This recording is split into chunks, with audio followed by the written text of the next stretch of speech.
We at Forward love to do gear reviews, but we specifically like to do them on gear that we've actually used pretty extensively. So today we're going to do that with the Intellytech 3x1 panel kit. We've had these panels for almost 2 years and we use them on probably every shoot. I'm going to go through today how we've used them. You can see some behind the scenes footage of that, and then we can talk about what we don't like about them. Here we go. We're going to start with what we like about them. First thing is that they are high output.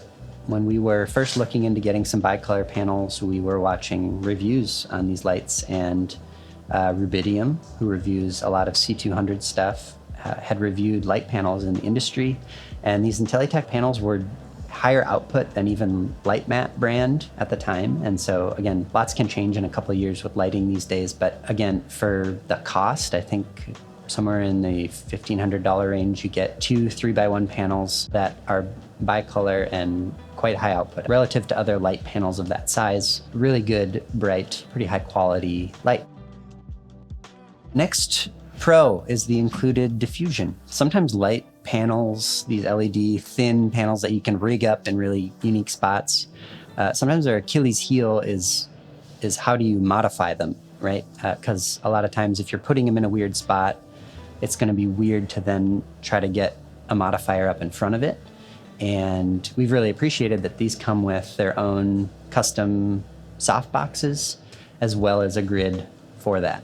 And those just attach via Velcro. Honestly, it's wonderful that they included it. And when we get to things we don't like, there's some of the attachment methods that we wish were better than Velcro, but it works. And thus far, it hasn't failed on us during a shoot. All in all, we're really thankful that Intellytech includes that diffusion, which I think I'll segue into the next point, is that this diffusion, these two lights, the ballast box, all fit in a pretty standard Pelican size case, hard case that they came in. I don't know of many fixtures out there that you get that much output in a bicolor scenario in that small of a pack up with diffusion built in. We're gonna be flying out next week for a shoot in Virginia, and we'll have to rent a key, but we'll probably pack our panels because they're just so compact and they give us so much flexibility on a shoot day, especially when it comes to hair lights and B-roll capture. They just adjust so seamlessly with wherever we are. I mentioned in a prior note that these lights are bicolor, and that's a huge pro for us. We now have a 600X, and so we often will use those 3 lights as our interview lighting setup kit.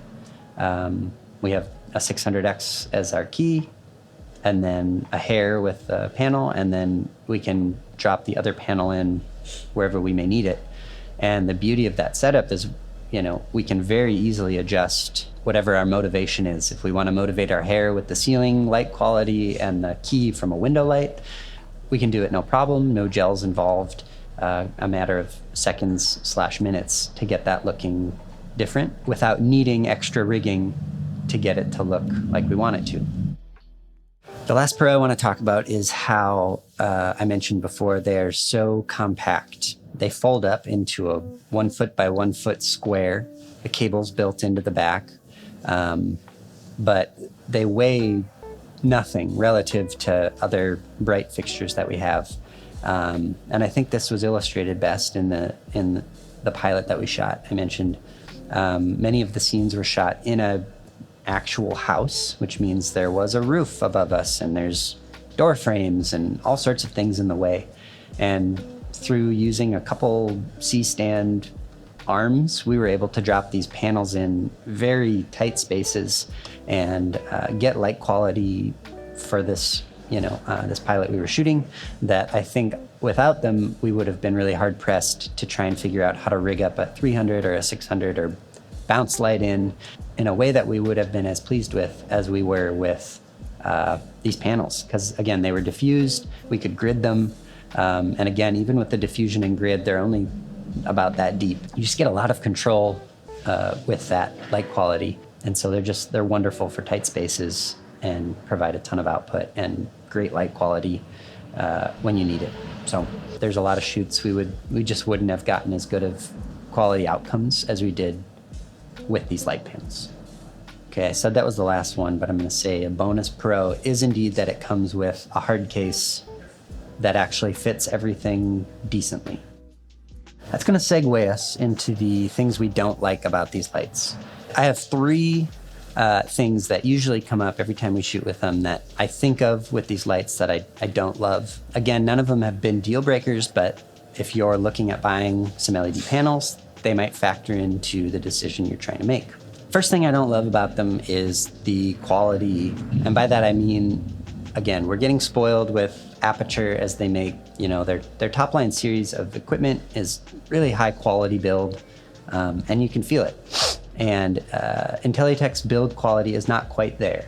A lot of the joints are plastic. The Velcro that I mentioned before feels like might give out at some point. That's how you attach the actual light mat to the support system. And so there seems to be more chance for failure in some of the build quality. And so if I had a hope for version 3 of these light mats, it would be that things like the ballast mount, the actual head mount, just got more durable and a little less finicky to actually use. That's point 2, is that the actual setup is, it's not hard, finicky is the best way to describe it. The Velcro is not hard to attach, but when you're used to just plopping a light on a C-stand head, you're attaching Velcro to the back of this thing, and then you have the diffusion that attaches via a Velcro strip. That's all very doable, but again, you have to line up this Velcro in a very specific way, and then the actual mount is a double ball joint that's very finicky as you're trying to get it into place. So again, none of that matters once you get the light in place, but as far as setup, it's just not as streamlined as something like an Aperture light. And I don't even know, I haven't polled everybody here at the office, but they're kind of a pain in the butt to set up because they are just a little strange. Do you think that's true, Real? Are they kind of a pain in the butt? Yeah. It doesn't feel as strong as it could feel. Yeah, it just feels like they could have made it more durable. It's not as strong as we'd hope. Either way, we think there's probably a better way to attach everything, to support everything. Hopefully in the 3rd version of these lights, they'll do that. I would not be surprised. The last thing, it is that the actual light quality of them seems a little off. When we put both of our Aperture bicolor lights and our panels up next to each other and put them at 5600, for example, there is a magenta green shift in the panel that's not there in the Aperture light. The shift is not big enough to create huge problem. It's not a deal breaker. It's not enough to really negatively affect our image, but it is something that we have to think about.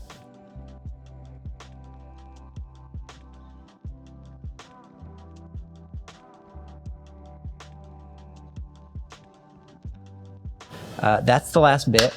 Hopefully, this was a good window into actual use cases for these LED panels. Again, if you already have LED fixtures, I would totally recommend getting panels. They offer something so helpful in terms of real-world usage, interviews, narrative, whatever you're doing. I can almost guarantee that there will be a use case for these that allows you to do more with your scene and think in some different ways than if you just had fixtures like we had for many years. So if you have any other questions that we didn't answer about these panels, we'd be happy to help.